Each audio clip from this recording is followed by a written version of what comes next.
এটার নাম কি দিয়েছে?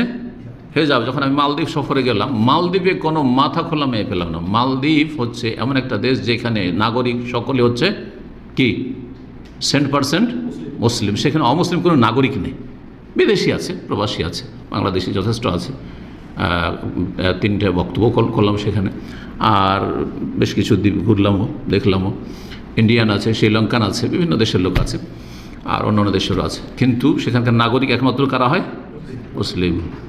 ভারত, বাংলাদেশ, পাকিস্তানের মুসলিম মেয়েরাও চুল খুলে একবারে খোলামেলা চলাফেরা করে, ঠিক না?